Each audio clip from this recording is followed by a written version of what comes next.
The ക്രിട്ടിക്കിലേക്ക് സ്വാഗതം. ഇന്ത്യയെ ഹിന്ദുത്വ രാഷ്ട്രമാക്കി മാറ്റുക എന്ന ലക്ഷ്യത്തോടെ രൂപം കൊണ്ട RSSന് 100 വയസ്സ് തികയുന്ന സാഹചര്യത്തിൽ ദ ക്രിട്ടിക് സംഘടിപ്പിക്കുന്ന പ്രഭാഷണ പരമ്പരയിൽ ഇന്ന് സംസാരിക്കുന്നത് എഴുത്തുകാരനും പ്രഭാഷകനും ഹിന്ദുത്വ രാഷ്ട്രീയത്തിൻ്റെ കഥ എന്ന പുസ്തകത്തിൻ്റെ രചയിതാവുമായ ശ്രീ PN ഗോപികൃഷ്ണനാണ്. ഇന്ത്യൻ ജനാധിപത്യത്തിൻ്റെ ദൗർബല്യങ്ങളെ മുതലെടുത്താണ് RSS വളരുന്നതെന്ന് പറയുന്നു ഗോപികൃഷ്ണൻ. ഏവർക്കും സ്വാഗതം.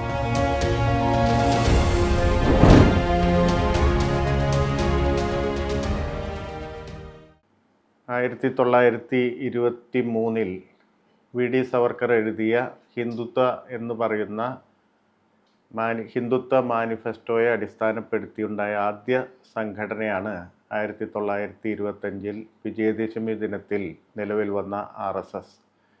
RSSൻ്റെ ചരിത്രം പരിശോധിക്കുകയാണെങ്കിൽ അതുണ്ടാക്കുന്നതിന് മുമ്പ് ആദ്യത്തെ സർസംഘ ചാലക്കായ ഹെഡ്ഗേവാർ സവർക്കറെ പോയി കാണുന്നുണ്ട്. രത്നഗിരി ജില്ലയിലായിരുന്നു അന്ന് സവർക്കർ വസിച്ചിരുന്നത്.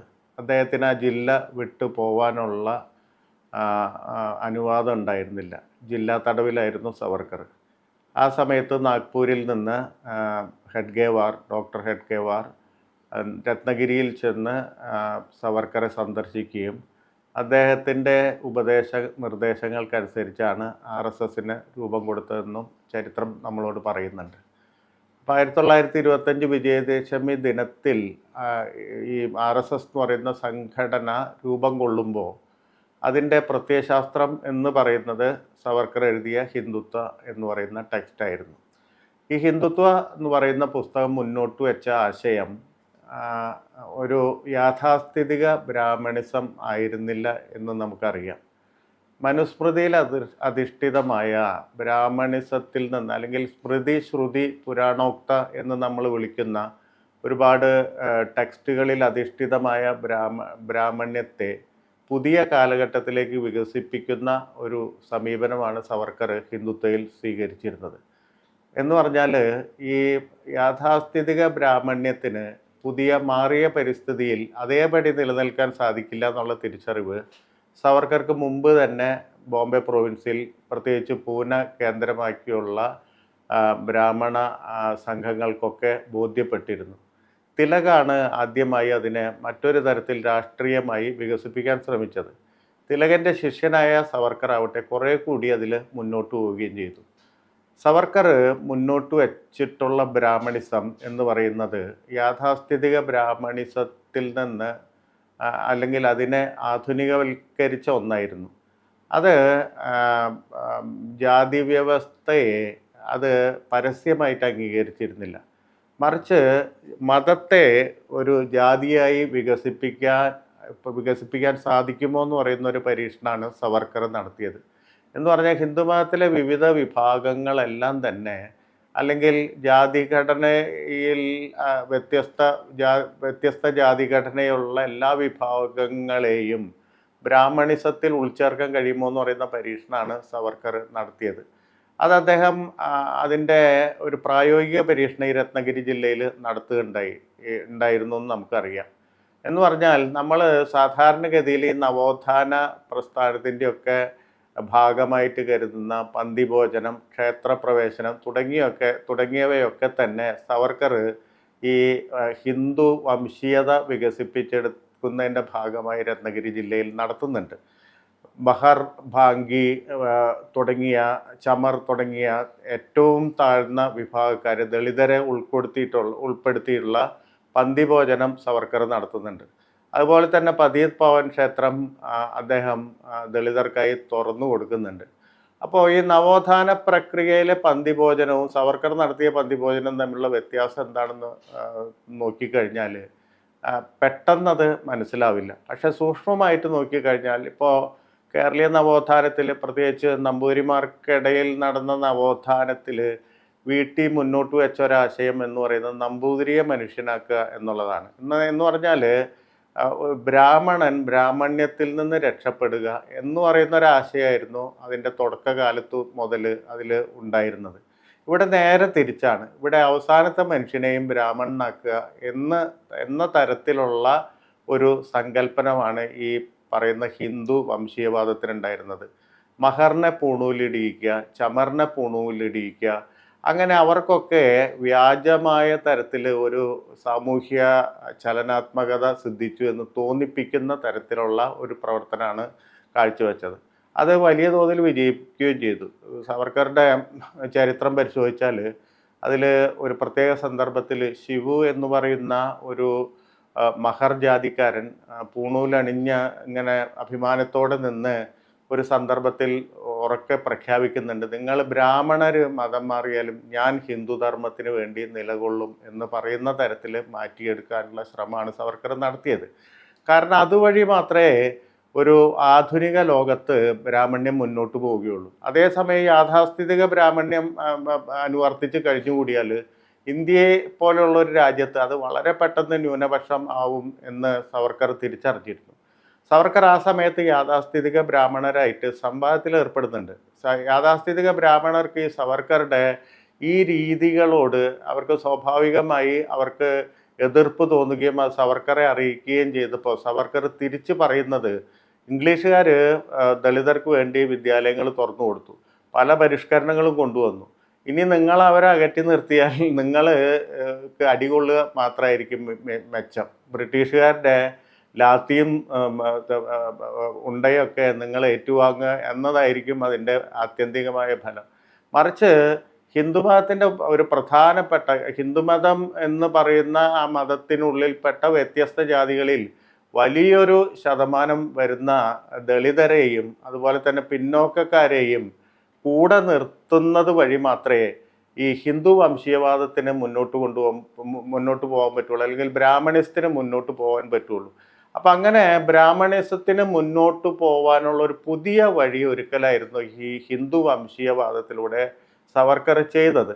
ഇതാണ് യഥാർത്ഥത്തിൽ RSS ഏറ്റെടുക്കുന്നത്. നമുക്കറിയാം, ഗോഡ്സെ ഒരിക്കൽ RSSകാരനായിരുന്നെന്ന് പറയപ്പെടുന്ന ഗോഡ്സെ ഗാന്ധിയെ കൊന്ന ശേഷം കോടതിയിൽ നടത്തുന്ന പ്രസ്താവനയെ പറയുന്നത്, ഞാൻ RSSൽ പ്രവർത്തിച്ചിരുന്നു, RSSൻ്റെ ജാതി വിരുദ്ധ വിഭാഗത്തിലാണ് ഞാൻ പ്രവർത്തിച്ചിരുന്നതെന്ന് പറയുന്നുണ്ട്.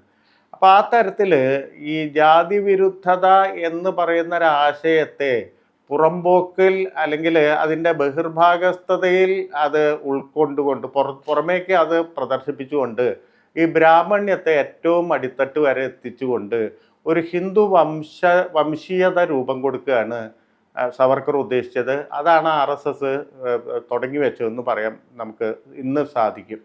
അപ്പോൾ അതുകൊണ്ട് തന്നെയാണ് RSS ഈ പറയുന്ന തരത്തിൽ RSSൻ്റെ സോഷ്യൽ എഞ്ചിനീയറിംഗ് എന്ന് പറയുന്നത് അതാണ്. അന്നും അതാണ്, ഇന്നും അതാണ്. അത് തിരിച്ചറിഞ്ഞാൽ മാത്രമേ യഥാർത്ഥത്തിൽ RSS എങ്ങനെയാണ് പ്രവർത്തിക്കുന്നത്, അല്ലെങ്കിൽ RSSൻ്റെ നവബ്രാഹ്മണ്യം യാഥാസ്ഥിതിക ബ്രാഹ്മണ്യത്തിൽ നിന്ന് എങ്ങനെ വ്യത്യാസപ്പെട്ടിരിക്കുന്നു എന്ന് മനസ്സിലാവുകയുള്ളൂ. RSS ഈ ഹിന്ദു വംശീയവാദത്തെ ആദ്യമായി ഇന്ത്യൻ ചരിത്രത്തിൽ പ്രയോഗിക്കുന്നത് അത് വലിയ തരത്തിലുള്ള ഒരു ഹിംസയിലൂടെയാണ്. അത് സാധാരണഗതിയിൽ നമ്മൾ പറയുക RSS നടത്തിയ അല്ലെങ്കിൽ ഹിന്ദു വംശീയവാദികൾ നടത്തിയ ആദ്യത്തെ വലിയൊരു ഓപ്പറേഷൻ എന്ന് പറയുന്നത്, വലിയൊരു കൃത്യം എന്ന് പറയുന്നത് ഗാന്ധിവധമായിരുന്നു എന്ന് സാധാരണ എല്ലാവരും പറയാറുണ്ട്. പക്ഷെ ഗാന്ധിവധത്തിന് മുമ്പ് തന്നെ ഹിന്ദു വംശീയവാദികൾ തങ്ങളുടെ ഈ പറയുന്ന ഹിന്ദുത്വ രാഷ്ട്രത്തിനെ മുൻനിർത്തിയുള്ള വലിയ വയലൻസ്, വലിയ ഹിംസ ഇന്ത്യൻ ചരിത്രത്തിൽ പ്രയോഗിക്കുന്ന 1946 ബീഹാറിലാണ്. ഈ 1946 ബീഹാറിൽ യഥാർത്ഥത്തിൽ നടന്നത് മുസ്ലിങ്ങളുടെ നേരെയുള്ള ഒരു വംശഹത്യ ആണ്.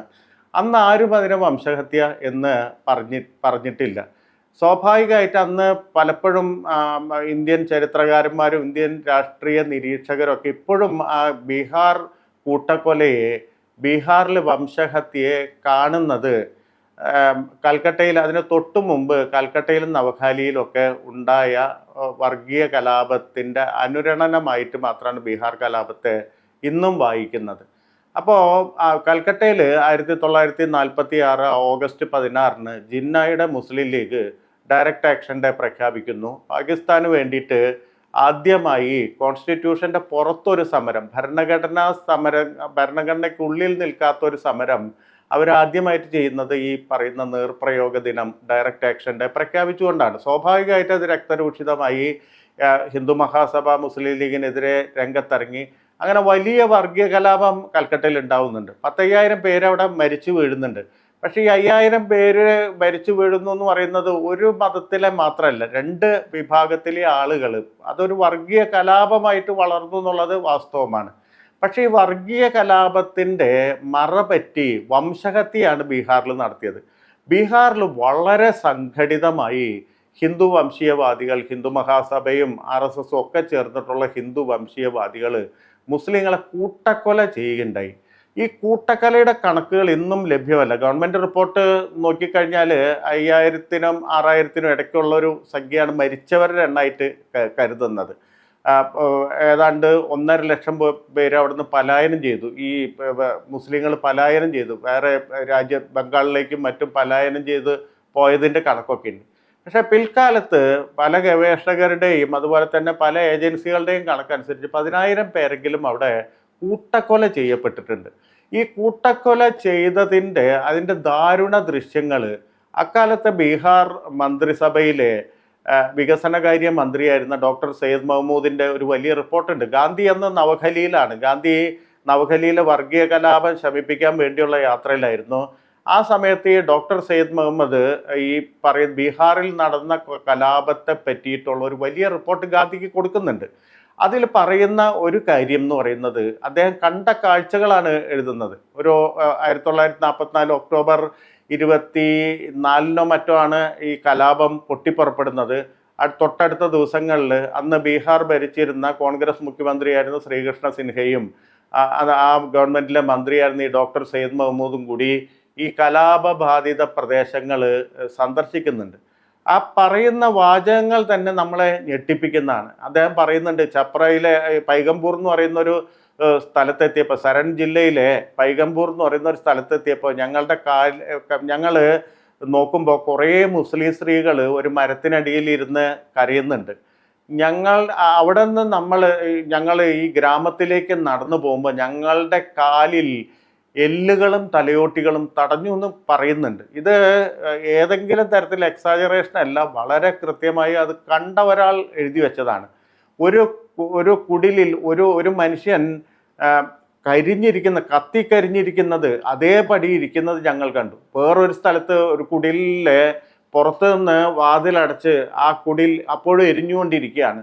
ഒരു സ്ത്രീ വന്ന് അവരോട് പരാതി പറയുന്നുണ്ട്. ഒരു സ്ത്രീ വന്നിട്ട് പൊട്ടിക്കരഞ്ഞുകൊണ്ട് പറയുന്നുണ്ട്, ഈ ഗ്രാമത്തിലെ കാവൽക്കാരൻ തന്നെ, ഈ ഗ്രാമത്തിലെ കാവൽക്കാരൻ അവർ ഉദ്ദേശിക്കുന്ന പോലീസിനെയാണ്, ഈ ഗ്രാമത്തിൻ്റെ കാവൽക്കാരൻ എൻ്റെ മടിയിൽ നിന്ന് എൻ്റെ കുഞ്ഞിനെ വലിച്ചെടുത്ത് 2ആക്കി മുറിച്ചു എന്ന് പറയുന്നുണ്ട്.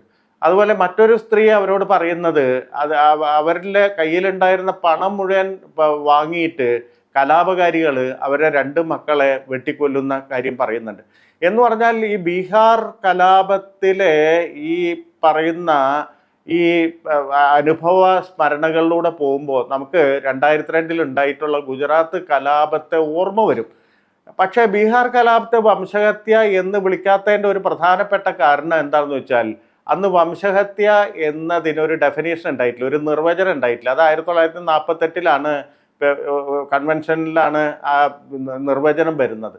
അത് പ്രകാരം ഗോത്രപരമോ ദേശീയമോ മതപരമോ ആയിട്ടുള്ള ഏതെങ്കിലും ഒരു കൂട്ടത്തെ ഭാഗികമായോ മുഴുവനായോ കൊന്നൊടുക്കാൻ ശ്രമിക്കുന്നതിനെയാണ് വംശഹത്യ എന്ന് നിർവചിക്കുന്നത്. അത് കൊന്ന് മാത്രമല്ല ആ കൂട്ടത്തെ ഇല്ലാതാക്കുക, മാനസികമായും ഭൗതികമായും പീഡിപ്പിച്ചിട്ട് അങ്ങനെ ആ പീഡനത്തിൻ്റെ ഫലമായിട്ട് ആ കൂട്ടം ചുരുങ്ങി വരികയാണെങ്കിൽ അതും വംശഹത്യയുടെ പരിധിയിൽപ്പെടും. അതുപോലെ തന്നെ ആ കൂട്ടത്തിലെ ബർത്ത് റേറ്റ് കുറയ്ക്കുകയാണെങ്കിൽ, ഏതെങ്കിലും കാരണവശാൽ ഭീഷണിപ്പെടുത്തി നിർബന്ധിതമാക്കി അവരുടെ ജനന നിരക്ക് കുറയ്ക്കുകയാണെങ്കിൽ അതും വംശഹത്യയുടെ പരിധിയിൽപ്പെടും. അപ്പം 48 ഈ വംശഹത്യയുടെ ഒരു നിർവചനം ഉണ്ടാവുന്നത്. ഈ നിർവചനം ബീഹാർ കലാപത്തിന് ഒരു റെട്രോസ്പെക്റ്റീവായിട്ട് നമ്മൾ വായിച്ചു നോക്കുകയാണെങ്കിൽ, അത് അപ്ലൈ ചെയ്യുകയാണെങ്കിൽ വളരെ കൃത്യമായി മനസ്സിലാക്കും, കൽക്കത്തയിൽ ഉണ്ടായ പോലെ വർഗീയ കലാപമല്ല ബീഹാറിലുണ്ടായത്, മറിച്ച് ഹിന്ദു വംശീയവാദികൾ നടത്തിയ വംശഹത്യയുടെ ആദ്യ രൂപമാണ് ബീഹാറിലുണ്ടായത്. അത് വ്യക്തമാക്കുന്ന ഒരുപാട് തെളിവുകളുണ്ട്. ഒന്ന്, ഈ സംഘടിതമായ ആക്രമണമായിരുന്നു എന്നുള്ളതിൻ്റെ തെളിവ് അന്ന് ഹിന്ദു മഹാസഭയും RSS ഒക്കെ കൂടി വിതരണം ചെയ്ത ഒരു ലഘുലേഖയാണ്. അതിൽ വ്യക്തമായിട്ട് പറയുന്ന കാര്യം ബീഹാറിലെ വർത്തമാനകാല ഹിന്ദുവിനുള്ള വൈഷമ്യങ്ങൾ എന്നോ മറ്റോ പേരിലാണ് ആ ലഘുലേഖ വിതരണം ചെയ്യുന്നത്. അതിൽ പറയുന്നത്, നിങ്ങൾ ധൈര്യമുള്ളൊരു ഹിന്ദു ആകാത്തിടത്തോളം കാലം നിങ്ങൾക്ക് ഈ രാജ്യത്ത് നിന്നു ഓർക്കാൻ പറ്റില്ല എന്നുള്ള തരത്തിൽ ഹിന്ദുക്കളുടെ ഭീരുത്വത്തെ ഇല്ലാതാക്കി വലിയ തരത്തിൽ ആണത്തമുള്ളൊരു ഹിന്ദുയുടെ ഒരു മാസ്കുലിൻ ഹിന്ദു എന്ന് പറയുന്ന സങ്കല്പം, ആണത്ത ഹിന്ദു എന്ന് പറയുന്ന RSSന്റെ ഏറ്റവും പ്രിയപ്പെട്ട സങ്കല്പം, അത് സ്വയം സേവകം മുതൽ അവർ ഈ രാമജന്മഭൂമി കാലത്ത് അവതരിപ്പിച്ച രാമൻ വരെ ഈ ആണത്ത സങ്കല്പത്തിൻ്റെ ഉള്ളിലാണ്, ഈ ഹിന്ദുത്വത്തിൻ്റെ ആണത്ത സങ്കല്പത്തിൻ്റെ ഉള്ളിലാണ് നിൽക്കുന്നത്. അങ്ങനെ ആണത്തം നിറഞ്ഞൊരു ഹിന്ദു ഉണ്ടാക്കാൻ വേണ്ടിയിട്ടാണ് ഈ ലഘുലേഖ ഉത്ബോധിപ്പിച്ചത്.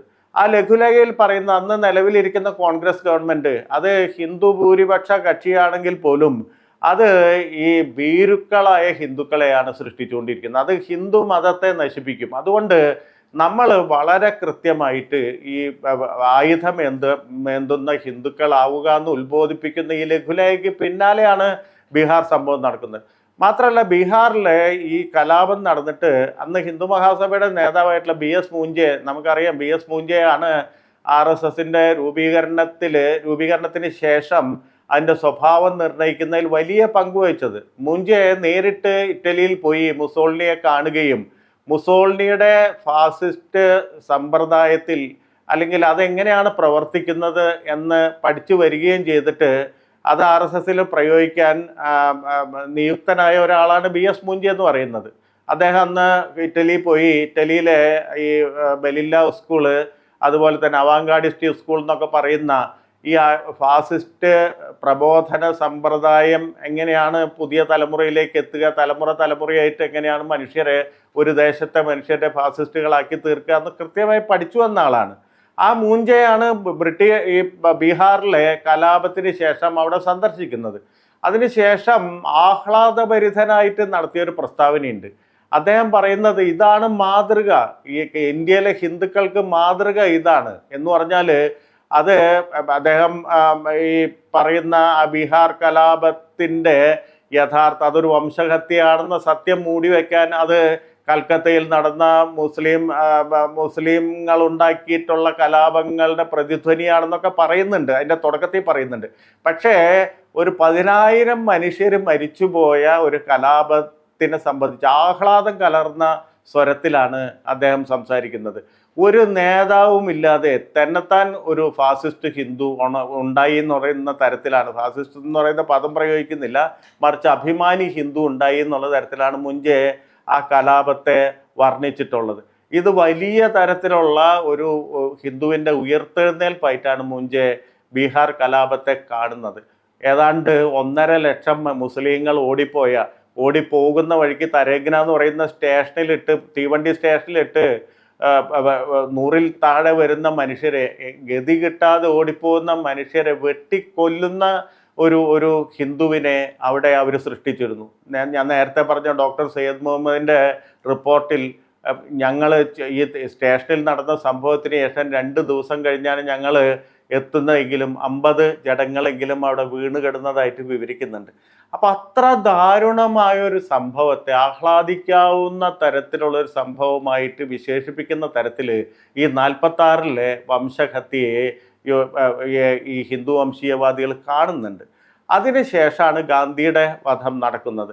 അപ്പം നമുക്ക് മനസ്സിലാക്കാവുന്ന ഒരു കാര്യം, ഈ 46 ആയപ്പോഴേക്കും ഹിന്ദുരാഷ്ട്ര സംസ്ഥാപനത്തിനായുള്ള ശ്രമങ്ങൾ RSSും മറ്റ് ഹിന്ദു സംഘടനകളും മൊത്തം ഈ ഹിന്ദു വംശീയ പരിവാരം ആ കാലത്ത് തന്നെ സംശീകരിച്ചിരുന്നു എന്നാണ് നമ്മൾ മനസ്സിലാക്കേണ്ടത്. അതിൽ പ്രധാനപ്പെട്ട കാര്യം, അവർക്ക് പാകിസ്ഥാൻ സംഭവിക്കണമായിരുന്നു. പാകിസ്ഥാൻ സംഭവിക്കാനുള്ള ഒരു വലിയ വടി കൊടുക്കുന്നത് ഇവർ തന്നെയാണ്. ഈ ബീഹാറിലെ കൂട്ടക്കൊലയ്ക്ക് ശേഷമാണ് ജിന്ന ഉറപ്പിക്കുന്നത്. പാകിസ്ഥാൻ ഭാഗത്തിൽ വീണ്ടും ഉറപ്പിച്ചു നിൽക്കുന്നതും ഒരു പക്ഷേ ജിന്നയ്ക്ക് സപ്പോർട്ട് വർദ്ധിക്കുന്നത്. കാരണം കോൺഗ്രസ് ഗവൺമെൻറ് ഭരിക്കുന്ന ബീഹാറിലാണ് 10,000 മുസ്ലിങ്ങൾ കൊല ചെയ്യപ്പെട്ടത്. ജിന്നയുടെ കണക്കനുസരിച്ചാണെങ്കിൽ 30,000 മുസ്ലിങ്ങൾ കൊല ചെയ്യപ്പെട്ടു എന്നാണ് പറയുന്നത്. അപ്പോൾ ജിന്ന ഇന്ത്യയിലെ മുസ്ലിങ്ങളോട് ചോദിക്കുന്നു, ഇങ്ങനെയാണ് സ്ഥിതിയെങ്കിൽ, ഒരു കോൺഗ്രസ് ഗവൺമെൻറ്റിൻ്റെ കീഴിൽ ഇതാണ് സ്ഥിതിയെങ്കിൽ സ്വാതന്ത്ര്യം കിട്ടി ഇന്ത്യയിൽ ഒരു കോൺഗ്രസ് ഗവൺമെൻറ് വന്നാൽ ഹിന്ദുക്കളുടെ സ്ഥിതി മുസ്ലിങ്ങളുടെ സ്ഥിതി എന്തായിരിക്കും എന്ന് ഈ ബീഹാറിലെ വംശഹത്യ ചൂണ്ടിക്കാട്ടിയാണ് ജിന്ന പിന്തുണ സമാഹരിക്കുന്നത്.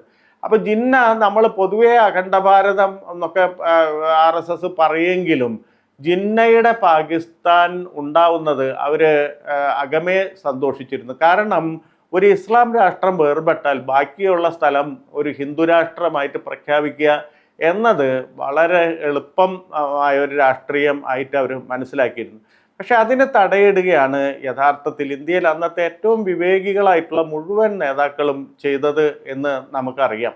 അപ്പോൾ ഗാന്ധി പ്രത്യേകിച്ച് ഡൽഹിയിൽ മുസ്ലിങ്ങൾക്ക് വേണ്ടി നിലകൊള്ളുന്നു. ഡൽഹിയിൽ മുസ്ലിങ്ങളെ മുഴുവൻ പാകിസ്ഥാനിലേക്ക് പോകാതെ ഇന്ത്യ തെരഞ്ഞെടുത്ത മുസ്ലിങ്ങളെ മുഴുവൻ അടിച്ചോടിക്കാനാണ് ഹിന്ദു മഹാസഭയും RSS ഒക്കെ ശ്രമിക്കുന്നത്. ആ സമയമായപ്പോഴേക്കും ഗോൾവാൾക്കറായി RSSന്റെ സംഘചാലക്. ഗോൾവാൾക്കർ ഈ ഹിന്ദുത്വ എന്ന് പറയുന്ന സവർക്കറുടെ പ്രത്യയശാസ്ത്രത്തെ മറ്റൊരു തരത്തിലേക്ക് വികസിപ്പിക്കുന്നുണ്ട്. സവർക്കറുടെ ഹിന്ദുത്വയിൽ പറഞ്ഞിരുന്നത് ഹിന്ദു രാജ്യം എന്ന് പറഞ്ഞാൽ വടക്ക് സിന്ധു നദി മുതൽ തെക്ക് ഇന്ത്യൻ മഹാസമുദ്രം വരെയുള്ള പ്രദേശമാണ്. ആ പ്രദേശം പിതൃഭൂമിയും പുണ്യഭൂമിയും ആയിരിക്കുന്ന ആൾക്കാരായിരിക്കണം ഇവിടുത്തെ പൗരന്മാർ എന്നാണ് ഈ ഹിന്ദുത്വയിൽ പറഞ്ഞു വെച്ചിട്ടുള്ള പ്രധാനപ്പെട്ട കാര്യം. എന്ന് പറഞ്ഞാൽ മെക്കയോ മദീനയോ പുണ്യസ്ഥലമായിട്ടുള്ള മുസ്ലിങ്ങൾക്ക് ഇവിടെ പൗരത്വം ഇല്ല എന്നാണ് അത് ഭംഗ്യന്തരേണ പറയുന്നത്. ഗോൾവാൾക്കർ വിയോർ അവർ നാഷൻഹുഡ് ഡിഫൈൻഡ് എന്ന് പറയുന്ന പുസ്തകത്തിൽ ഇതിനെ കുറച്ചുകൂടി വികസിപ്പിക്കുന്നുണ്ട്. എന്ന് പറഞ്ഞാൽ അവരുടെ ദിശയിൽ ഈ ഹിന്ദുത്വ വംശീയവാദ ദിശയിൽ വികസിപ്പിക്കുന്നുണ്ട്. അതിൽ ശരിക്കും സെക്കൻഡറി സിറ്റിസൺ ആയിട്ടാണ്, രണ്ടാം കിട പൗരരായിട്ടാണ് മുസ്ലിങ്ങളെ പ്രത്യേകിച്ച് അതിൽ വിശദീകരിക്കുന്നത്. എന്ന് പറഞ്ഞാൽ മെജോറിറ്റിയുടെ ഭൂരിപക്ഷത്തിൻ്റെ ഹിതമനുസരിച്ച് ജീവിക്കേണ്ട ഒരു കൂട്ടം മാത്രമാണ് മൈനോറിറ്റി അഥവാ ന്യൂനപക്ഷം എന്ന് പറയുന്ന ഒരു ഡെഫിനേഷനാണ് ഗോൾവാൾക്കർ ന്യൂനപക്ഷത്തിന് കൊടുക്കുന്നത്. അപ്പോൾ ന്യൂനപക്ഷത്തിൻ്റെ അവകാശം എന്ന് പറയുന്നത് ഭൂരിപക്ഷം അനുവദിച്ച് തരുന്നത് മാത്രമാണ്. ആ അവകാശം ഏത് സമയത്ത് പിൻവലിക്കാനും സാധിക്കും.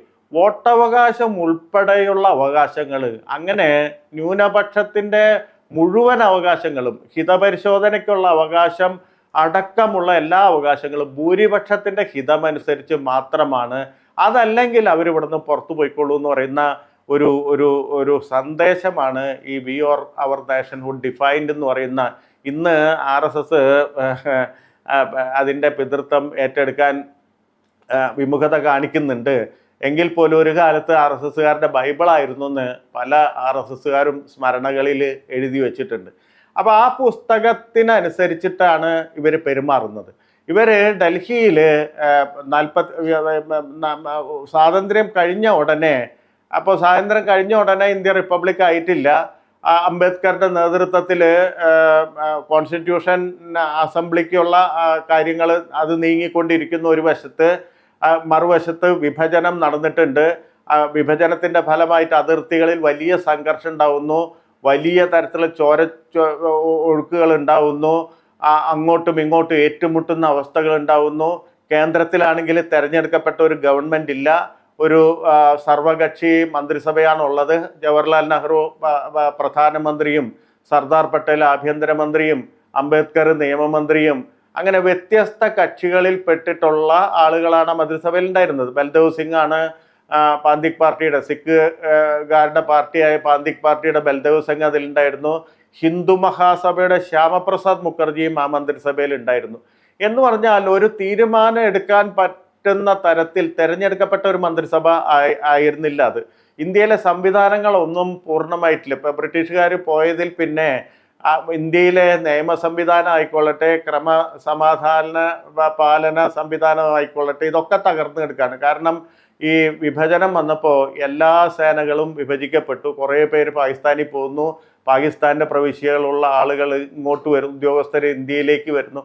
അങ്ങനെ ആകെ കുഴമറിഞ്ഞു കിടക്കുന്ന ഒരു അവസ്ഥയാണ് ആ സമയത്ത് ഉണ്ടാകുന്നത്. ഈ സമയമാണ് ഹിന്ദുരാഷ്ട്ര സംസ്ഥാപനത്തിന് ഏറ്റവും പറ്റിയ സമയം എന്നാണ് RSSും ഹിന്ദു വംശീയവാദികളും വിചാരിക്കുന്നത്. അപ്പോൾ അതിൽ തടസ്സമായി നിന്നൊരു കാര്യം എന്ന് പറയുന്നത് ഇന്ത്യയിലെ എല്ലാ നേതാക്കളും, എല്ലാ പ്രധാനപ്പെട്ട നേതാക്കളും ഇന്ത്യ ഒരു സെക്യുലർ കൺട്രി ആവണം, ഇന്ത്യ ഒരു ബഹുസ്വര രാഷ്ട്രമായതിനാൽ അത് ജനാധിപത്യ രാഷ്ട്രമായിട്ട് നിലകൊള്ളണം, ഏതെങ്കിലും മതരാഷ്ട്രമാകരുത് എന്ന കാര്യത്തിൽ അവരെല്ലാവരും യോജിച്ചു നിന്നു. രണ്ടാമത്തെ കാര്യം, ഇന്ത്യയിലെ മുസ്ലിങ്ങൾ ഭൂരിപക്ഷവും പാകിസ്ഥാനിലേക്ക് പോയില്ല, ഇന്ത്യയിൽ തന്നെ അവർ താമസിക്കാൻ നിർണയിച്ചു. ഈ രണ്ട് കാര്യങ്ങളുമാണ് ഹിന്ദുത്വ രാഷ്ട്ര സംസ്ഥാപനത്തിന് വലിയ തടസ്സമായിരുന്നത്.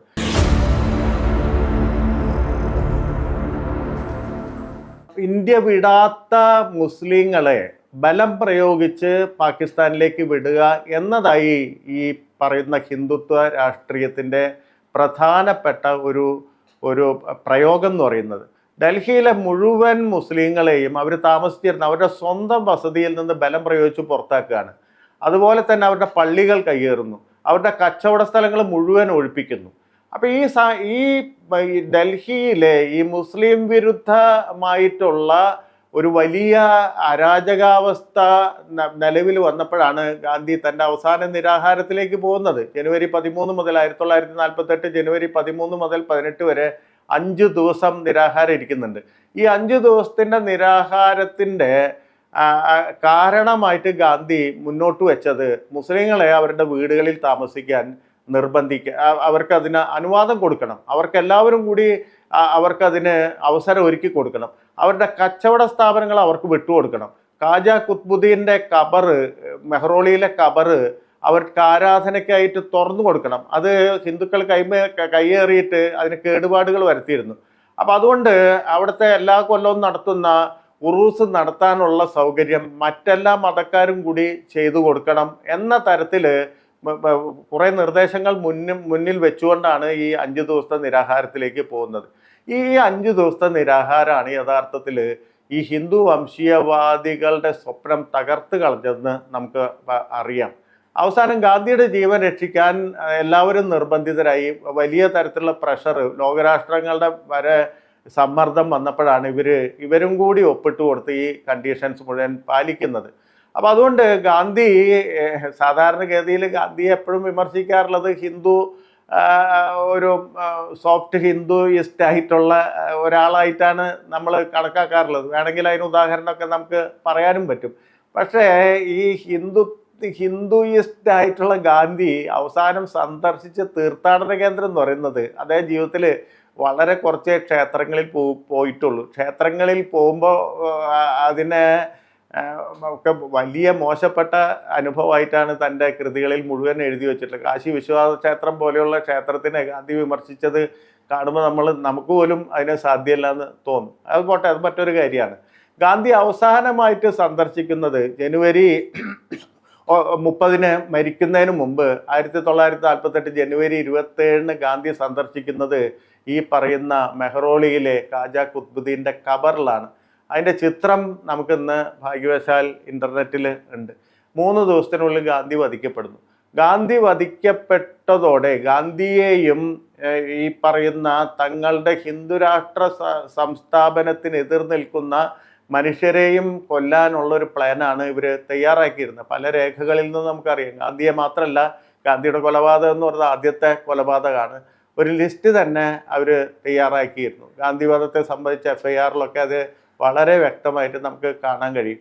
പക്ഷേ ഗാന്ധി മരിച്ചതോടെ ജനങ്ങൾ മുഴുവൻ ഇവർക്കെതിരാവുകയാണ്. സവർക്കറുടെ വീട് കയ്യേറുന്നുണ്ട്. ബോംബെയിലെ ദാദറിലുള്ള ശിവാജി പാർക്കിലുള്ള സവർക്കറുടെ വീട് ജനങ്ങൾ കയ്യേറുന്നുണ്ട്. ഗോൾവാൾക്കർ അറസ്റ്റിലാവുന്നുണ്ട്. ഇതിനെല്ലാം പുറമെ ഗാന്ധിവധത്തിന് ശേഷം 3-4 ദിവസം കഴിഞ്ഞപ്പോൾ ജനുവരി 30 ഗാന്ധി വധിക്കപ്പെടുന്നു. 1948 ഫെബ്രുവരി 4 RSS നിരോധിക്കപ്പെടുകയാണ്. അപ്പോൾ സ്വതന്ത്ര ഇന്ത്യയിൽ ഈ പറയുന്ന ഗാന്ധിവധത്തിന് കൂട്ടുനിന്നു എന്ന കാരണത്താൽ, ഭീകര സംഘടന എന്ന കാരണത്താൽ, അല്ലെങ്കിൽ ജനാധിപത്യ വിരുദ്ധമായി പ്രവർത്തിക്കുന്നു എന്ന സംഘടന എന്ന കാരണത്താൽ നിരോധിക്കപ്പെട്ട ആദ്യ സംഘടനയാണ് RSS എന്നുള്ളത് നമ്മൾ ഓർക്കണം. അങ്ങനെ RSS നിരോധിക്കപ്പെടുന്നു. RSSൻ്റെ സർസംഘചാലക് ഗോൾവാൾക്കർ അടക്കം പ്രധാനപ്പെട്ട നേതാക്കൾ മുഴുവൻ തടവിലാകുന്നു. അങ്ങനെ ഒരു സ്ഥിതിയിലേക്ക് ഇവർ പോവുകയുണ്ടായി. എന്ന് പറഞ്ഞാൽ ഹിന്ദുരാഷ്ട്രം കെട്ടിപ്പടുക്കാൻ മോഹിച്ച മനുഷ്യർ യഥാർത്ഥത്തിൽ ഇന്ത്യയിൽ അത്രയും അൺപോപ്പുലറായി ജനകീയ വിരുദ്ധരായിട്ട് തീരുന്ന ഒരു കാഴ്ച നമ്മൾ കാണുന്നുണ്ട്. അവിടെ നിന്നാണ് അവർ തിരിച്ചു വന്നതെന്നാണ് നമ്മളിപ്പോൾ മനസ്സിലാക്കേണ്ട കാര്യം. 51-52 എലക്ഷനിൽ പ്രധാനമായിട്ട് അവർക്ക് ഹിന്ദു കക്ഷികൾക്ക് എന്ന് പറഞ്ഞാൽ ആ സമയമായപ്പോഴേക്കും ഹിന്ദു മഹാസഭ എന്ന പേരിൽ മത്സരിച്ചാൽ അത് ജനങ്ങൾ വലിച്ചെറിയുന്നു കണ്ട് RSS പുതിയൊരു രാഷ്ട്രീയ കക്ഷി ഉണ്ടാക്കാൻ ഉള്ള ശ്രമങ്ങൾ ആരംഭിച്ചിരുന്നു. ഹിന്ദു മഹാസഭയ്ക്ക് ആകെ 3 സീറ്റാണ് കിട്ടുന്നത്. പഴയ ഹിന്ദു മഹാസഭയിൽ തുടർന്ന ആൾക്കാർക്ക് 3 സീറ്റാണ് ആ പാർലമെൻറ്റ് ഇലക്ഷനിൽ ആകെ കിട്ടുന്നത്. പുതിയ കക്ഷിയെ പറ്റിയുള്ള ചർച്ച നടക്കുമ്പോൾ അന്ന് ആ കക്ഷിക്ക് നേതൃത്വം കൊടുക്കുന്ന ശ്യാമപ്രസാദ് മുഖർജി മുന്നോട്ട് വയ്ക്കുന്ന ഒരു ആവശ്യം, ആ കക്ഷിയുടെ പേരിൽ ഹിന്ദു എന്നുള്ള പേരുണ്ടാവാൻ പാടില്ല. കാരണം ഹിന്ദു എന്നുള്ള പേരുണ്ടായി കഴിഞ്ഞാൽ ആൾക്കാർ വെറുക്കും, ആൾക്കാർ വലിച്ചെറിയും. അതുകൊണ്ട് ഭാരതീയ ജനസംഘം എന്ന് പറയുന്ന ഒരു പേര് ആണ് അന്ന് നിർദ്ദേശിക്കുന്നത്. ഈ ഭാരതീയ ജനസംഘത്തിന് 3 സീറ്റാണ് കിട്ടുന്നത്. സന്യാസിമാരുടെ ഒരു പാർട്ടി ഉണ്ടായിരുന്നു, കർപ്പത്രി മഹാരാജ് എന്ന് പറയുന്ന സന്യാസി നയിച്ചിരുന്ന, ഇപ്പോൾ യോഗി ആദിത്യനാഥൊക്കെ പോലെയുള്ള മുൻഗാമി എന്ന് വിളിക്കാവുന്ന ഈ കർപ്പത്രി മഹാരാജ് നയിച്ചിരുന്ന രാമരാജ്യ പരിഷത്തിന് 3 സീറ്റ്, 9 സീറ്റാണ് കിട്ടുന്നത്. ഈ RSSന്റെ നിരോധനം ഏതാണ്ട് 1.5 വർഷം നീണ്ടു നിന്നു. ഈ 1.5 വർഷത്തിനുള്ളിൽ നിരവധി കത്തിടപാടുകൾ അന്നത്തെ ആഭ്യന്തരമന്ത്രിയായിരുന്നു സർദാർ പട്ടേലുമായി ഗോൾവാൾക്കർ നടത്തുന്നുണ്ട്. അപ്പോൾ ആ ഗോൾവാൾക്കർ നടത്തുന്ന കത്തിടപാടിൽ നിന്ന് RSSന്റെ സ്വഭാവം ഒരു പരിധി വരെ അന്ന് വളരെ ആഴത്തിൽ നെഹ്റു തിരിച്ചറിഞ്ഞിരുന്നു എന്ന് നമുക്കറിയാൻ സാധിക്കും. അപ്പോൾ നെഹ്റു വളരെ സ്ട്രോങ് ആയിട്ടുള്ള, വളരെ ശക്തിമത്തായിട്ടുള്ള ഒരു നിലപാടാണ്, ഇവർ ഫാസിസ്റ്റുകളാണെന്ന് ആദ്യം തിരിച്ചറിയുന്ന പ്രധാനപ്പെട്ട ഒരാൾ നെഹ്റുവാണ്. കാരണം നെഹ്റു ഒരർത്ഥത്തിൽ യൂറോപ്യൻ ഫാസിസത്തെ പറ്റി ആഴത്തിൽ മനസ്സിലാക്കിയ ആളാണ്. അതുകൊണ്ട് പെട്ടെന്ന് തന്നെ അവരെ തിരിച്ചറിയാൻ സാധിച്ചിരുന്നു. പല കോൺഗ്രസ്സുകാർക്കും പല തരത്തിലുള്ള ഇന്ത്യയിലെ ജനങ്ങൾക്കും ഇവരുടെ ഈ പുള്ളിയുടെ പുള്ളി കാണാൻ കഴിഞ്ഞിരുന്നില്ല. പലപ്പോഴും അത് സാംസ്കാരിക സംഘടനയൊക്കെ ആയിട്ടാണ് മുന്നിൽ വരുന്നത്. പക്ഷേ ഈ കത്തിടപാടുകളിൽ വളരെ കൃത്യമായിട്ട് പറയുന്നുണ്ട്, നിങ്ങൾ 2-3 കാര്യങ്ങൾ നിങ്ങൾ അടിയന്തരമായി ചെയ്താൽ മാത്രമേ നിരോധനം പിൻവലിക്കുന്ന കാര്യത്തെക്കുറിച്ച് ആലോചിക്കാൻ പോലും സാധ്യമുള്ളൂ എന്നുള്ള തരത്തിലാണ് സർദാർ പട്ടേലിൻ്റെ കത്തുകൾ വരുന്നത്. സർദാർ പട്ടേൽ ആഭ്യന്തരമന്ത്രിയായിരുന്നു. സർദാർ പട്ടേലിൻ്റെ എല്ലാ മന്ത്രിസഭയുടെ പ്രധാനപ്പെട്ട നെഹ്റുവും ഒക്കെ അടക്കമുള്ള ആളുകളുടെ അഭിപ്രായമാണ് ആ കത്തിൽ കൂടെ വരുന്നതെന്ന് നമുക്ക് ഇന്നറിയാം. അപ്പോൾ പ്രധാനമായിട്ട് ചൂണ്ടിക്കാണിച്ചത്, നിങ്ങളൊരു ഭീകര സംഘടനയാണ്, അല്ലെങ്കിൽ ജനാധിപത്യ വിരുദ്ധ സംഘടനയാണ്. അതിൻ്റെ കാരണം നിങ്ങൾക്ക് ആരാണ് നിങ്ങളുടെ പ്രസിഡന്റ്, സെക്രട്ടറി അല്ലെങ്കിൽ അംഗങ്ങൾ ആരാണ് എന്നതിനൊന്നും യാതൊരു തെളിവുമില്ല. ഒരു അംഗത്വ രജിസ്റ്ററും അതിനില്ല. സാധാരണ ജനാധിപത്യ സംഘടനയ്ക്ക് ഭാരവാഹികൾ ഉണ്ടാവും. ഈ ഭാരവാഹികൾ ആരാണെന്നൊന്നും ആർക്കും അറിയില്ല. ഒരു സർസംഘചാലകിൻ്റെ പേര് മാത്രമേ പുറത്തേക്ക് കേൾക്കുന്നുള്ളൂ. അപ്പം അതുകൊണ്ട് നിങ്ങളൊരു ഡെമോക്രാറ്റിക് സംഘടനയായിട്ട്, ജനാധിപത്യ സംഘടനയാക്കി മാറണം. നിങ്ങൾക്കൊരു ഭരണഘടന ഉണ്ടാക്കണം. നിങ്ങൾക്ക് എന്ന് പറഞ്ഞാൽ ആ RSSന് ഒരു ഭരണഘടന ഉണ്ടാക്കണം, RSSന് ഒരു നിയമാവലി ഉണ്ടാക്കണം. 18 വയസ്സിൽ താഴെയുള്ള കുട്ടികൾ അതിൽ ചേർത്തുകയാണെങ്കിൽ അച്ഛനമ്മമാരുടെ ഡിക്ലറേഷൻ വേണം. അങ്ങനെ ഒരു വലിയ നിബന്ധന ഈ സംഘടനയെ ജനാധിപത്യവൽക്കരിക്കാനായി ഗവൺമെൻറ് നൽകുകയുണ്ടായി. രണ്ടാമതായി പറഞ്ഞ കാര്യം, RSS അന്ന് നടന്നുകൊണ്ടിരുന്ന കോൺസ്റ്റിറ്റ്യൂവൻ്റ് അസംബ്ലിയെ അംഗീകരിച്ചിരുന്നില്ല. ഭരണഘടനാ അസംബ്ലിയുടെ പ്രവർത്തനങ്ങളെ അംഗീകരിച്ചില്ലെന്ന് മാത്രമല്ല, വലിയ തോതിൽ എതിർക്കുകയും ചെയ്തു. കാരണം ആ അസംബ്ലി ഇവരുടെ ഒരു ബ്രാഹ്മണിസ കേന്ദ്രിതമായ സംസ്കാരത്തെ തകർത്ത് പകരം ആധുനികമായൊരു ഭരണഘടന വന്നു കഴിഞ്ഞാൽ പുതിയ മൂല്യങ്ങൾ ഇന്ത്യയിൽ പ്രസരിക്കുമെന്ന് അവർ പേടിച്ചു. അതുകൊണ്ട് തന്നെ ഈ അസംബ്ലി കൂടിക്കൊണ്ടിരിക്കുന്നതിനെ വലിയ തരത്തിൽ അവർ എതിർത്തിരുന്നു. അടുത്തൊരു കാര്യം, ഇന്ത്യൻ ദേശീയ പതാകയെ അവർ അംഗീകരിച്ചിരുന്നില്ല. അവർ ജെറുവ ഫ്ലാഗിനെയാണ് എന്ന് പറഞ്ഞ കാവിക്കൊടിയാണ്, ശിവജിയുടെ കാവിക്കൊടിയാണ് അവർ പതാകയായിട്ട് നിർദ്ദേശിച്ചിരുന്നത്. അപ്പോൾ ഇത്തരം കാര്യങ്ങൾ നടപ്പിലാക്കാത്തിടത്തോളം കാലം ഇന്ത്യയിലെ ഗവൺമെൻറ്റിനെ അംഗീകരിക്കില്ല എന്നുള്ള നിലപാടായിരുന്നു RSS എടുത്തിരുന്നത്.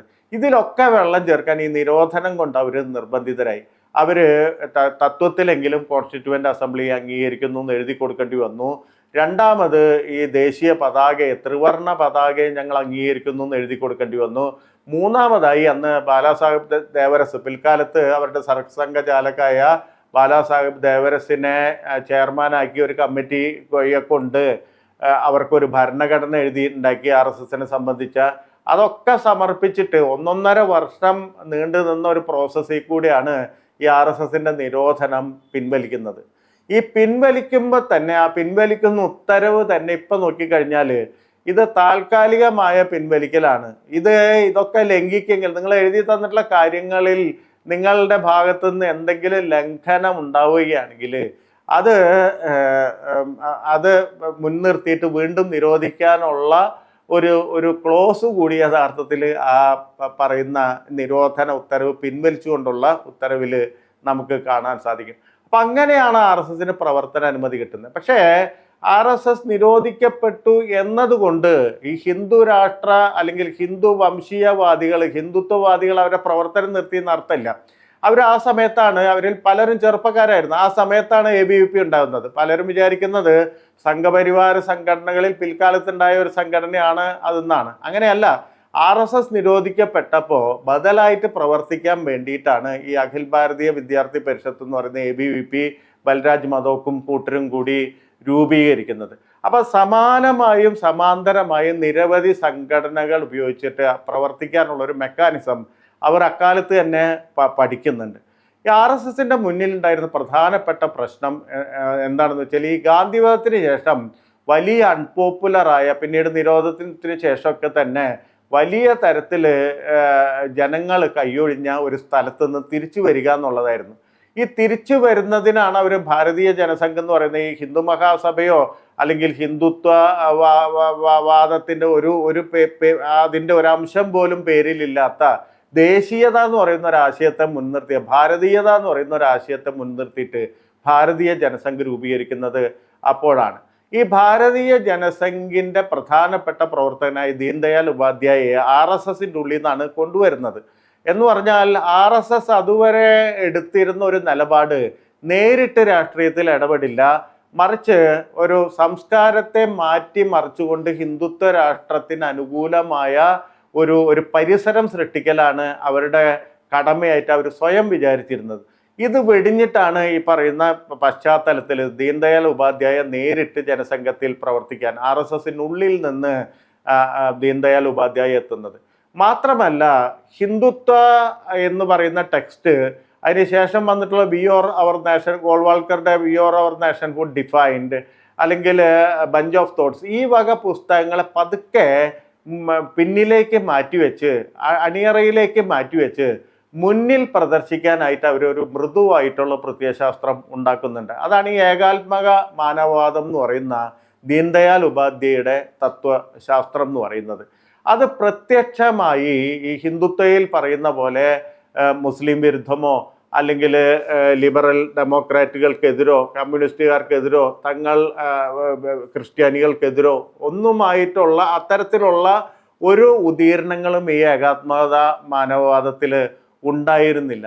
മറിച്ച് അത് മുന്നിൽ വളരെ മൃദുവായിട്ടുള്ള ഒരു പ്രത്യയശാസ്ത്രമായിട്ട് ദേശീയത എന്ന് പറയുന്ന ഒരു ആശയത്തെ മതവുമായിട്ട് കൂട്ടിക്കലർത്തുന്ന, വളരെ സൂക്ഷ്മമായി കൂട്ടിക്കലർത്തുന്ന ഒരു പ്രത്യയശാസ്ത്രമായിരുന്നു അത്.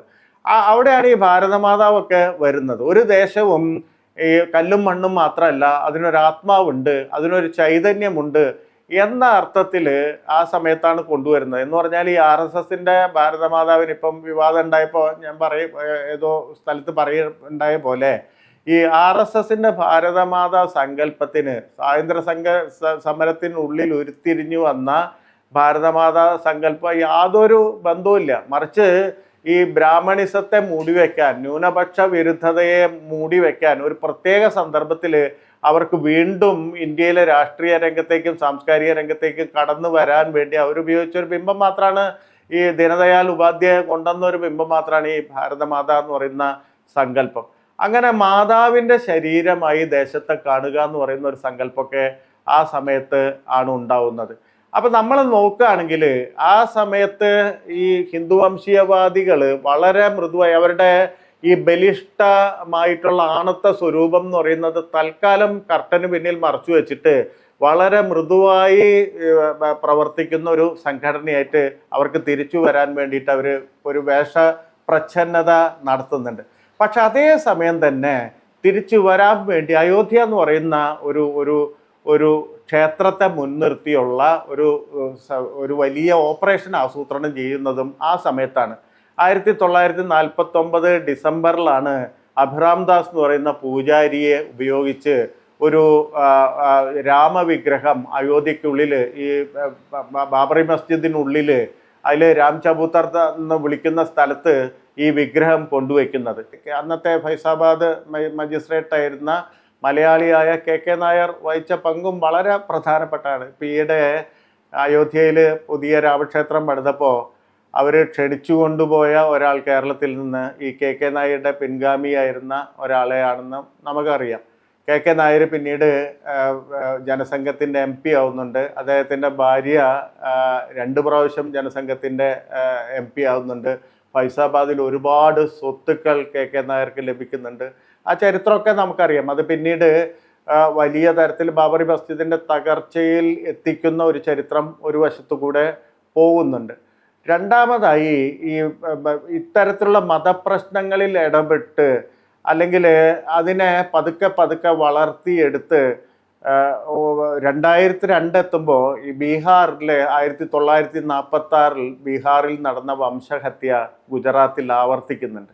അപ്പോൾ ഗുജറാത്തിൻ്റെ ഈ സംഭവഗതികൾ നോക്കുകയാണെങ്കിൽ സമാനമായ അതേ കാര്യങ്ങൾ ബീഹാറിൽ അവർ ഈ 46 എടുത്തിട്ടുള്ള അതേ സ്ട്രാറ്റജി തന്നെയാണ് ഇവിടെ എടുക്കുന്നത്. എന്ന് പറഞ്ഞാൽ പിൽക്കാലത്ത് അവരുടെ തത്വശാസ്ത്രത്തിൽ പലതരത്തിൽ വെള്ളം ചേർത്ത് അവതരിപ്പിച്ചെങ്കിലും ആത്യന്തികമായ RSS എന്ന് പറയുന്നത് വളരെ ഹിംസാത്മകമായ ഫാസിസ്റ്റ് പ്രസ്ഥാനമാണ്. അല്ലെങ്കിൽ ഹിന്ദു വംശീയവാദത്തിൻ്റെ ചുറ്റും അണിനിരക്കുന്ന ഈ സംഘ് പരിവാർ എന്ന് പറയുന്നത് അത് അങ്ങേയറ്റം ഹിംസാത്മകമായ ഒരു ആണത്ത സ്വരൂപമാണ് അതിന് ഉള്ളതെന്ന് ഈ 2002 ഗുജറാത്ത് കലാപത്തിലൂടെ നമുക്ക് മനസ്സിലാവുന്നുണ്ട്. അതും ഈ പറഞ്ഞ പോലെ നമുക്ക് പറയാൻ പറ്റാത്ത വിധത്തിലുള്ള അങ്ങേയറ്റത്തെ വംശഹത്യ എന്ന് വിളിക്കാവുന്ന ഒരു സ്വഭാവമാണ് അതിൽ ഉണ്ടായത്. അന്ന് കോൺഗ്രസ് MP ആയിരുന്ന ഇഹ്സാൻ ജാഫ്രിയെ കൊന്ന കഥ എല്ലാവർക്കും അറിയാം. പക്ഷേ ഇഹ്സാൻ ജാഫ്രി കൊല ചെയ്യപ്പെട്ടത് എങ്ങനെയെന്ന് നമ്മൾ നോക്കിക്കഴിഞ്ഞാൽ ഇവരുടെ മെക്കാനിസം, ഇവരുടെ ഈ നിഷ്ഠുരമായ മെക്കാനിസം എങ്ങനെയാണ് പ്രവർത്തിച്ചതെന്ന് അറിയാം. ഇഹ്സാൻ ജാഫ്രി അന്ന് കോൺസ്റ്റബിൾ തൊട്ട് പോലീസ് സ്റ്റേഷനിലെ കോൺസ്റ്റബിൾ തൊട്ട് മുഖ്യമന്ത്രി വരെയുള്ള എല്ലാ ആളുകളെയും, കളക്ടറെ, SP ഒക്കെ മാറി ഫോണിൽ വിളിച്ചതിൻ്റെ തെളിവുകളുണ്ട്. അല്ലെങ്കിൽ അന്ന് ഗുജറാത്തിലെ മുൻ മുഖ്യമന്ത്രിയായിരുന്ന അമർ സിംഗ് ചൗധരി നേരിട്ടന്ന് ഗുജറാത്ത് മുഖ്യമന്ത്രിയായ മോഡിയെ വിളിച്ചു എന്ന് പല ആളുകളും രേഖപ്പെടുത്തിയിട്ടുണ്ട്. എന്നിട്ടാണ് കൊല്ലപ്പെടുന്നതോ വെറുതെ ഒരു സാധാരണഗതിയിലുള്ള കത്തിക്കുത്തോ അല്ലെങ്കിൽ ആ രീതിയിലുള്ള ഒരു കൊലയല്ല. ഇഹ്സാൻ ജാഫ്രിയെ വലിച്ച് ഈ പറയുന്ന സംഘത്തിൻ്റെ ഉള്ളിലേക്ക് പോകുന്നു, നഗ്നനാക്കുന്നു, ജയ് ശ്രീറാം എന്ന് വിളിപ്പിക്കുന്നു. അതിനുശേഷമാണ് കൊല ചെയ്യുന്നത്. അതോടൊപ്പം ആ വീട്ടിൽ അഭയം തേടിയ 100-ൽ താഴെയുള്ള മനുഷ്യരെയും കൊല്ലുന്നു. അപ്പം ഇങ്ങനെ RSS പലതരത്തിൽ വേഷം മാറി പല കാലങ്ങളിൽ വന്നിട്ടുണ്ടെങ്കിൽ അതിൻ്റെ അടിസ്ഥാന തത്വം എന്ന് പറയുന്നത് നേരത്തെ പറഞ്ഞ സവർക്കറുടെ ഹിന്ദുത്വയും ഗോൾവാൾക്കറുടെ we or our nationhood defined എന്ന് പറയുന്ന ആ പുസ്തകമാണ്.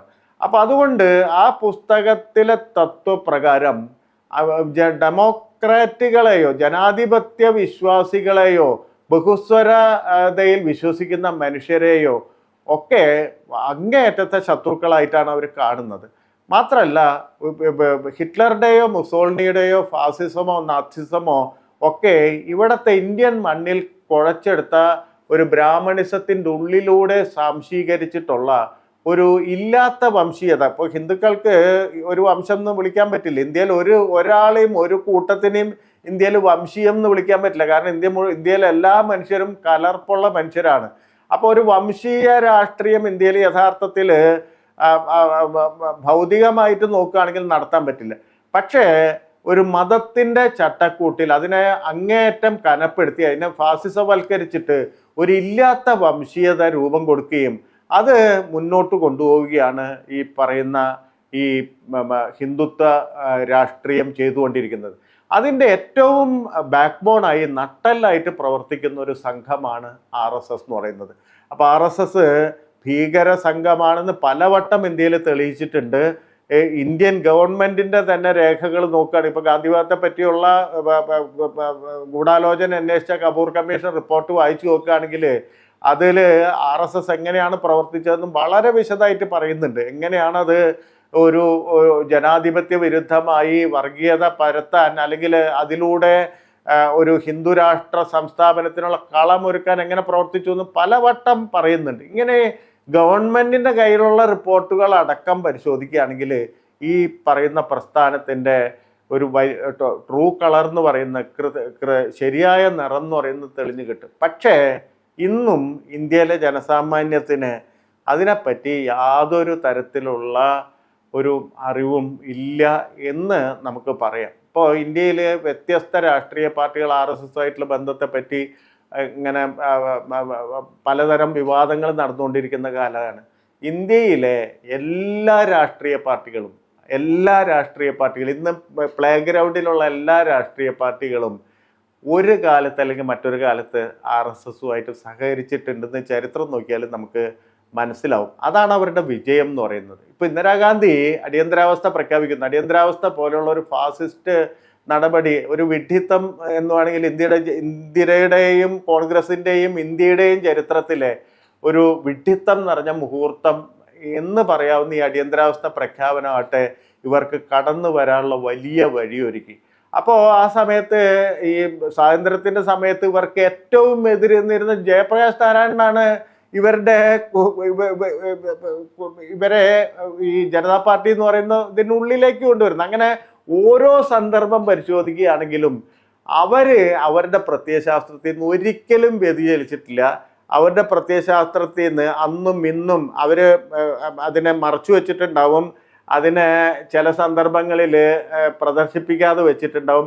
പക്ഷെ ഒരു സന്ദർഭം കിട്ടിയപ്പോൾ അത് എപ്പോഴും പുറത്തെടുക്കും. അത് 1946 ബീഹാർ ആയാലും 2002 ഗുജറാത്ത് ആയാലും ഭരണം കിട്ടിയപ്പോൾ നടത്തുന്ന CIA പോലെയുള്ള സംഭവങ്ങളായാലും 370-ാം വകുപ്പ് എടുത്തു കളയുന്ന സംഭവങ്ങളായാലും ഭരണത്തിൽ ഉള്ളിൽ നിൽക്കുമ്പോഴും പുറത്ത് നിൽക്കുമ്പോഴും എപ്പോഴും പ്രത്യയശാസ്ത്രപരമായ ഒരു ദൃഢത പുലർത്തിയിരുന്നു. എന്നാൽ നമ്മുടെ ഡെമോക്രസിയിലെ മറ്റ് പാർട്ടികൾക്കാകട്ടെ ആ ദൃഢത പുലർത്താൻ സാധിക്കാത്ത കാരണം പലപ്പോഴും എല്ലാവരും ഇന്ന് പ്ലേ ഗ്രൗണ്ടിലുള്ള എല്ലാവരും അത് ഈ പറയുന്ന ഇപ്പം അംബേദ്കറുടെ പിൻഗാമികളായിട്ടുള്ള റിപ്പബ്ലിക്കൻ പാർട്ടി ആയിക്കൊള്ളട്ടെ, മറ്റേത് പാർട്ടികളൊക്കെ സോഷ്യലിസ്റ്റുകളായിക്കൊള്ളട്ടെ, കോൺഗ്രസ്സുകാരായിക്കൊള്ളട്ടെ, കമ്മ്യൂണിസ്റ്റുകാരായിക്കൊള്ളട്ടെ, എല്ലാ പാർട്ടികളും ഒരു സന്ദർഭത്തിൽ അല്ലെങ്കിൽ മറ്റൊരു സന്ദർഭത്തിൽ ഇവർക്ക് ലെജിറ്റിമസി കൊടുക്കാനായി അറിഞ്ഞോ അറിയാതെയോ പ്രവർത്തിക്കണ്ടായി. അതാണ് RSSന് ഇന്ത്യയിലെ ഈ ജനാധിപത്യത്തിൻ്റെതായിട്ടുള്ള ദുർബലതകളെ RSS സമർത്ഥമായിട്ട് ഉപയോഗിച്ചതിൻ്റെ ചരിത്രം അതിൽ നിന്ന് നമുക്ക് മനസ്സിലാവും. അപ്പം അതുകൊണ്ട് RSSനെ പറ്റിയുള്ള അവബോധം ഉണ്ടാക്കുക എന്ന് പറയുന്നത് വളരെ പ്രധാനപ്പെട്ട കാര്യമാണ്. അത് മറ്റേത് ജനാധിപത്യ കക്ഷിയെ പോലെയല്ല RSSനാൽ നിയന്ത്രിക്കപ്പെടുന്ന ഈ സംഘപരിവാരം എന്ന് പറയുന്നത്. അത് ഫാസിസ്റ്റാണ്.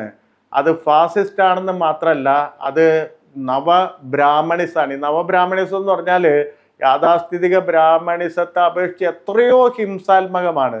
അതിന് ലോകത്തെ എല്ലാ ആയുധങ്ങളും പ്രയോഗിക്കാൻ ഒരു മടിവില്ലാത്ത ഒരു സംഘമാണ്. അപ്പം അത്തരം സംഘമാണ് ഒരു പക്ഷേ ഇന്ന് ഇന്ത്യയിൽ മാത്രമല്ല ലോകത്തിലെ തന്നെ ഏറ്റവും പഴക്കമുള്ള ഫാസിസ്റ്റ് പ്രസ്ഥാനമാണ് RSS എന്ന് തിരിച്ചറിയുകയാണ് ഈ സന്ദർഭത്തിൽ, ഈ 100 വർഷം പൂർത്തിയാവുന്ന സന്ദർഭത്തിൽ നമ്മെപ്പോലുള്ള മനുഷ്യർ തിരിച്ചറിയേണ്ടത് എന്ന് ഞാൻ വിചാരിക്കുന്നു.